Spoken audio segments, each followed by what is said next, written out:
On completion of this chapter, you will have an understanding of who issues a voyage order, the consequences of a voyage order, the navigational procedures for safe navigation and restrictions applicable for crude oil tankers, the standard routine checks of the vessel's condition, the physical reaction of crude oil during a sea passage, the standard routines for control of the cargo, the special procedures required in order to maintain the quality of certain grades of crude oil.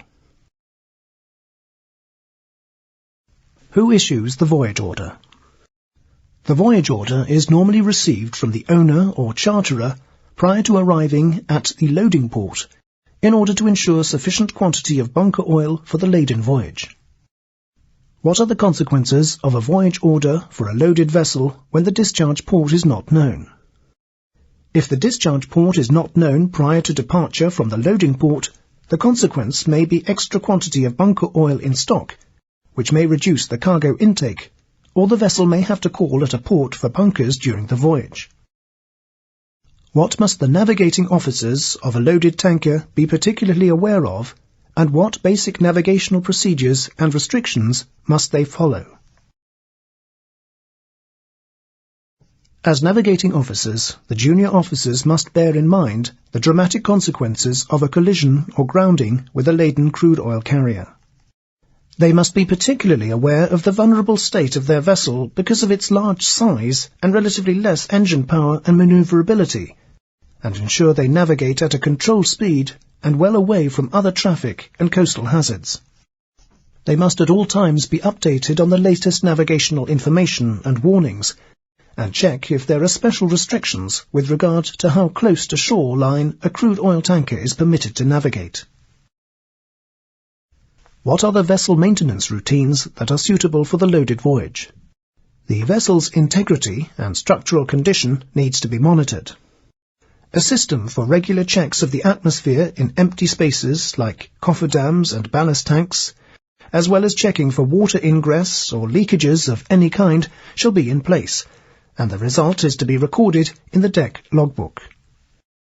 The laden voyage is also the time for internal inspection of ballast tanks, and will require full attention with regard to safety in connection with entering enclosed spaces. Ballast tanks are required to be internally inspected annually, and a tank inspection record should be implemented in the vessel's PMS.